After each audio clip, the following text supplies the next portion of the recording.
أما بعد فأعوذ بالله من الشيطان الرجيم بسم الله الرحمن الرحيم وعن أبي بردة رضي الله تعالى عنه قال بعث النبي صلى الله تعالى عليه وسلم جده أبا موسى ومعاذا إلى اليمن فقال يسرا ولا تعسرا وبشرا ولا تنفرا وتتابعا ولا تختلفا متفق عليه إن الله وملائكته يصلون على النبي يا أيها الذين آمنوا صلوا عليه وسلموا تسليما الصلاة والسلام عليك يا سيدي يا رسول الله وعلى آلك وأصحابك يا حبيب الله الصلاة والسلام عليك يا سيدي يا رسول الله وعلى آلك. حضرت ابو بردہ رضی اللہ تعالی عنہ سے مروی ہے، فرماتے ہیں حضور صلی عالم صلی اللہ تعالی علیہ وسلم نے میرے دادا حضرت ابو موسیٰ اشعری رضی اللہ تعالی عنہ کو اور حضرت معاذ رضی اللہ تعالی عنہ کو یمن بھیجا. تب حضور صلی اللہ تعالی وسلم دو آدمی بھیجتے تو ایک کو گورنر بنا کر بھیجتے، دوسرے کو قاضی بنا کر بھیجتے، فیصلے کرنے والا. ایک انتظامی معاملات کا سربراہ ہوتا اور دوسرا عدالتی معاملات کا سربراہ ہوتا. تو ان دونوں کو بھیجا اور حضور صلی اللہ تعالی وسلم نے ان کو جو ذمہ داریاں عطا فرمائیں ان کو ادا کرنے کے لیے جو ہدایات عطا فرمائیں وہ یہ تھی: آسانیاں پیدا کرنا، لوگوں کے لیے آسانیاں پیدا کرنا، مشکلات پیدا نہ کرنا، یعنی اپنی ذمہ داریوں کو اس انداز سے ادا کرنا کہ لوگوں کے لیے آسانی ہو، لوگوں کے لیے مشکلات نہ ہو.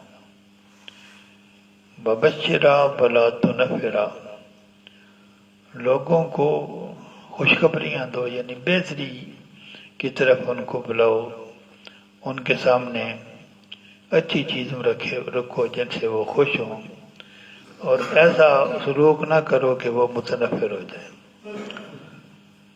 وتتابعا ولا تختلفا، اور تیسری ہدایت یہ دی کہ آپس میں ایک دوسرے کے ساتھ اتفاق کرنا، اختلاف نہ کرنا، مل جل کر فیصلے کرنا، ایک دوسرے کی رائے کا احترام کرنا. یہ بنیادی ضابطے ہیں، ان پہ اگر عمل ہو جائے تو معاملات سارے صحیح ہو سکتے ہیں. یہ حدیث پاک بھی متفق علیہ ہے. وعن ابن عمر رضی اللہ تعالی عنہ قال ان رسول اللہ صلی اللہ علیہ وسلم قال ان الغادر ينسب له لواء يوم القيامة فيقال هذه غزرة فلان ابن فلان متفق علیہ.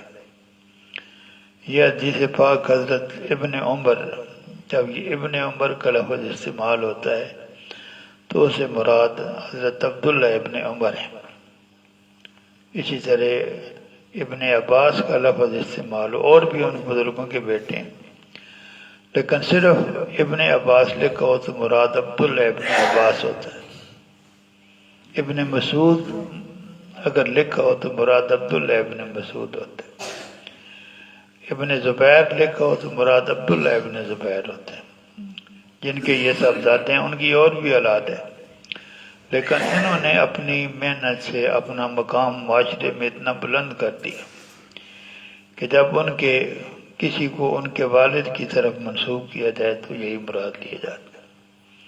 عبداللہ نام کے جو اسلام کی علمی تاریخ ہے، ان کے سر پر جو لوگ نظر آتے ہیں ان میں سے 4 کا نام عبداللہ ہے. ان کو عباد الاربع کہتے ہیں.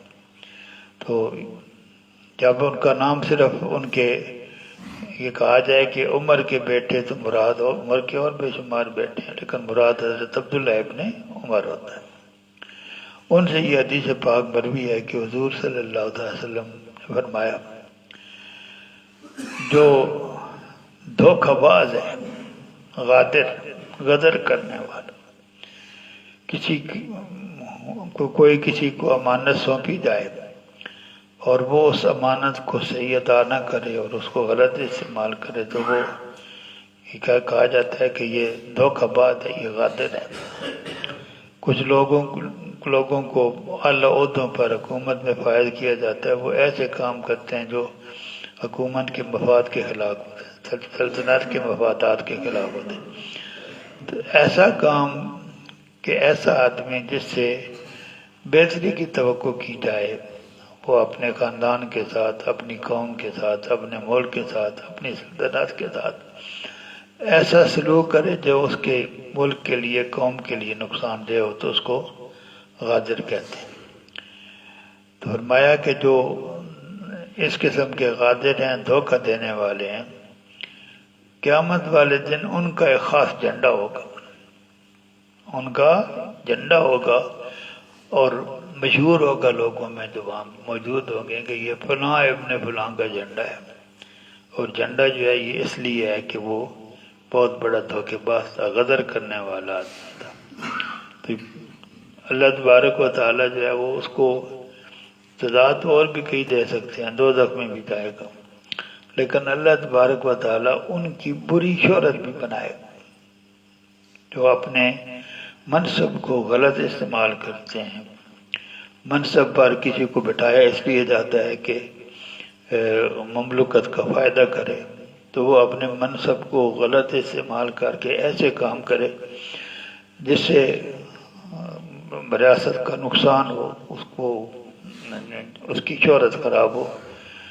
تو اللہ تبارک و تعالیٰ قیامت والے دن صرف آگ کی سزا نہیں دے گا، صرف اس پہ کوڑے نہیں برسیں گے، بلکہ اللہ تبارک و تعالیٰ اس کی برائی کی شہرت کرے گا۔ جھنڈا لگایا جائے گا اور پھر اس کا جھنڈے پہ اس کا بھی نام ہوگا، اس کے باپ کا بھی نام ہوگا، یہ فلاں کا جھنڈا ہے۔ یہ نہیں کہ فلاں غازی ہی غدرت فلاں ہے، یہ فلاں کے غدر کا، فلاں کے دھوکہ بازی کا جو ہے یہ جھنڈا ہے۔ یہ حدیث پاک بھی متفق علیہ ہے۔ وعن انس رضی اللہ تعالی عنہ عن النبی صلی اللہ علیہ وسلم قال لکل غادر لواء یوم القیامت یعرف به، متفق علیہ۔ یہ حدیث پاک حضرت انس رضی اللہ تعالی عنہ سے مروی ہے، مفہوم اس حدیث کا بھی وہی ہے جو پہلی حدیث کا تھا۔ فرمایا جو آدمی بھی دھوکہ باز ہے اس کے لیے قیامت کے دن ایک جھنڈا گاڑا جائے گا اور اس آدمی کو اسی جھنڈے کی وساطت سے پہچانا جائے گا، نام اس جھنڈے کا دھوکہ بازی کا جھنڈا ہوگا۔ تو گویا یہ بھی اپنی دھوکہ بازی کے لیے ہی مشہور ہوگا اور اسی سے اس کو پہچانا جائے گا۔ وعن ابی سعید رضی اللہ تعالی عنہ ان النبی صلی اللہ علیہ وسلم قال لکل غادر لواء عند استه یوم القیامہ۔ یہ حدیث پاک ابو سعید خدری رضی اللہ تعالی عنہ سے مروی ہے، مفہوم اس کا بھی وہی ہے۔ اس میں ایک زیادتی ہے کہ ہر دھوکہ باز کے لیے ایک جھنڈا ہوگا جو اس کی سرین کے ساتھ لگایا جائے گا، اس کے ساتھ لگایا جائے گا تاکہ اس کی شہرت ہو کہ یہ آدمی جو ہے اس نے دنیا میں اپنے ملک کو، اپنی قوم کو، اپنی نیشن کو دھوکہ دیا اور ان کو نقصان پہنچایا۔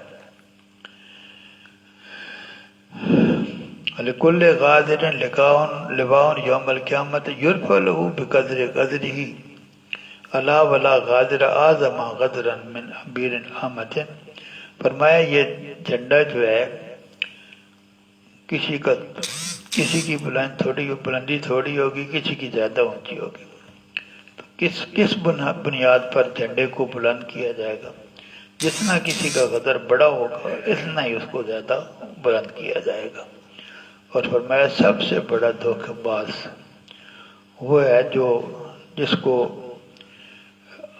عوامی امور کے کام، یعنی جس کو حکومت کا کوئی کام سونپا جائے۔ غدر العامہ وہ ہوتا ہے جو پبلک کسی سروس پہ جس کو لگایا دیا جائے، تو وہ اگر اپنے کام میں گڑبڑ کرتا ہے تو جو جتنا قدر اس کا ہے، جتنا دھوکہ اس کا ہے، اس کا مقابلہ دوسرا کوئی نہیں کر سکتا۔ کسی کو کسی پبلک ڈیوٹی پر لگایا جائے اور اس کو اعتماد کر کے لگایا جاتا ہے تو وہ الٹا جو ہے وہ ریاست کو دھوکہ دے، تو فرمایا اس سے بڑا اور دوسرا دھوکہ باز کوئی بھی نہیں ہے۔ وآخر دعوانا ان الحمد للہ رب العالمین۔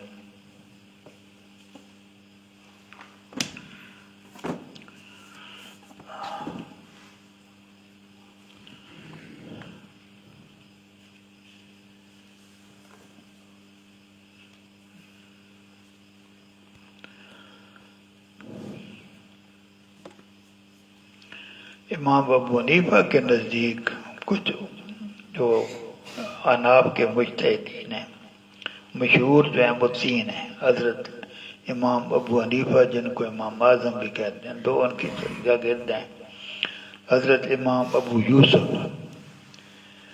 اور ان کا نام جو ہے وہ یہ بہت بڑے قاضی تھے، امام ابو یوسف، فتوے ان کے بہت زیادہ، اور دوسرے امام محمد شیبانی۔ تو ان دونوں کو کبھی امام کسی مسئلے پر امام ابو حنیفہ ایک طرف ہو جاتے ہیں اور شاگرد دونوں دوسری طرف ہو جاتے ہیں، کبھی حضرت ابو یوسف جو ہے وہ اپنے استاد کے ساتھ ہو جاتے ہیں اور جو ہے وہ امام محمد جو ہے وہ ان کا موقف علیحدہ ہوتا ہے، کبھی امام محمد اپنے استاد کے ساتھ ہو جاتے ہیں، امام یوسف کا موقف جو ہے علیحدہ۔ یہ جو لوگ اجتہاد کرتے ہیں، یہ ایسے اختلاف کیوں ہوتا ہے؟ ان میں سے ہر ایک کی ذمہ داری ہے کہ خلوص کے ساتھ کسی مسئلے پہ غور و فکر کریں، جہاں ان کا دل مطمئن ہو وہ فتویٰ دے دیں، یعنی کہ استاد صاحب نے یہ فتویٰ دی ہے میں ان کا ساتھ دوں گا نا۔ ہر مجتہد کی یہ ذمہ داری ہے کہ جو دلائل شرعیہ ان کے سامنے ہیں ان پہ غور و فکر کرے، جہاں اس کا دل جمے کہ یہ ٹھیک ہے وہ اس فتویٰ دے دے، خواہ وہ استاد جی کے خلاف ہو، خواہ کسی دوست کے خلاف ہو، یہ ان کی ذمہ داری ہے، وہ اسی پہ عمل کرتے ہیں، وہ دوسرے مجتہد کی تقلید ان کے لیے حرام ہے۔ اس لیے اختلاف ہوتا ہے کہ کیونکہ اللہ تبارک و تعالیٰ نے ہر انسان کو عقل ذہن دیا ہے اور ہر انسان کو اپنے اس ذہن کو استعمال کرنے کا حکم دیا۔ آپ اگر اپنے دماغ کو استعمال کر کے یقین کے ساتھ کہ یا مجھے یہی ٹھیک لگتا ہے، میں آپ کو اس کی مثال کے سمجھاتا ہوں۔ آپ کسی ایسی جگہ پر ہیں جب آپ کو پتہ نہیں کہ قبلہ کس طرف ہے، آپ نماز پڑھنا چاہتے ہیں، تو آپ کے لیے حکم یہ ہے کہ آپ دماغ پہ زور دیں۔ اس کو طاری کہتے ہیں، اس کو کیا کہتے ہیں؟ طاری۔ آپ دماغ پہ زور دیں، آپ کا دماغ جس طرف کا فتویٰ دے کہ اس طرف قبلہ ہے اس طرف نماز منہ کر کے نماز پڑھ لیں۔ اگر آپ نے الٹی طرف منہ کر کے نماز پڑھا، اللہ تعالیٰ قبول کر لے، کیونکہ جو کچھ صلاحیتیں اللہ تعالیٰ نے آپ کو دے رکھی ہیں وہ آپ نے استعمال کی۔ لیکن اگر طاری کے بغیر آپ نے نماز پڑھی تو نماز نہیں ہوگی، کیونکہ قبلہ کی طرف رخ کرنا شرط ہے، اور اس بات کا یقین ہونا کہ میں قبلہ کی طرف میں نے رخ کیا ہوا ہے۔ تو جگہ آپ کو پتہ نہیں ہے، ایسی جگہ پر ہے، کوئی نشانی بھی آپ کے پاس نہیں ہے، کوئی بتانے والا بھی آپ کے پاس نہیں ہے، آپ نے دماغ پہ زور بھی نہیں دیا، تو یقین تو ہو ہی نہیں سکتا۔ تو آپ نے یہ یقین کیے بغیر کہ جس طرح میرا رخ ہے کہ قبلہ ہے، آپ نے نماز پڑھی ہے، یہ نماز نہیں ہوگی، کہا آپ کا رخ ٹھیک بھی ہو۔ تو ان کا کام یہ ہوتا ہے کہ انہوں نے اپنے دماغ کو استعمال کرنا ہوتا ہے، اپنے نالج کو استعمال کرنا ہوتا ہے، جہاں ان کا ضمیر فتویٰ دے کہ یہ ٹھیک ہے اس پر انہوں نے فتویٰ دینا ہوتا ہے، اس لیے اختلاف ہو جاتا ہے۔ تو اس میں امام حنیفہ جو ہیں وہ ان کے نزدیک دن اور رات دونوں میں 4 رکعتیں جب وہ نیت کر کے آپ پڑھیں تو یہ افضل ہے، اور دوسرے جو ان کے دو شاگرد ہیں ان کو وہ اکٹھے ہوں تو ان کو صاحبین کہتے ہیں، ان کو کیا کہتے ہیں؟ صاحبین۔ ان کا فتویٰ یہ ہے کہ رات اور دن میں دو دو رکعتیں پڑھنا جو ہے وہ زیادہ افضل ہے۔ رات کو آپ جو نماز پڑھتے ہیں اس کا ثواب دن کو پڑھی جانے والی نماز سے زیادہ ہوتا ہے۔ رات کو آپ نوافل پڑھتے ہیں تو رات کو اس کو آپ کا ثواب جو ہے وہ دن کے مقابلے میں زیادہ ملتا ہے۔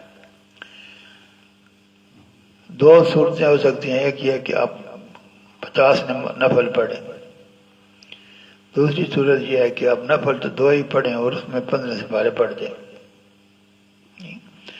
تو ایک طرف جو ہے کہ قیام لمبا کرنا، رکعتیں تھوڑی کرنی، تو یہ قیام لمبا کرنا جو ہے وہ رکعتیں زیادہ پڑھنے سے زیادہ افضل ہے۔ لیکن یہ صرف وہ آدمی کر سکتا ہے جس کو زیادہ قرآن یاد ہو۔ قرآن کم یاد ہوگا تو کل والا پڑھے گا کتنا ٹائم لگا لے۔ تو جو آدمی زیادہ تلاوت کر سکتا ہے، قیام کر سکتا ہے، اس کو ضروری نہیں ہے کہ وہ 100 رکعتیں پڑھے، 1000 رکعتیں پڑھے۔ وہ جتنا لمبت یا وہ قیام کرے گا، قرآن حکیم کی تلاوت کرے گا، اس کا افضل ہوگا۔ وآخر دعوانا ان الحمد للہ رب العالمین۔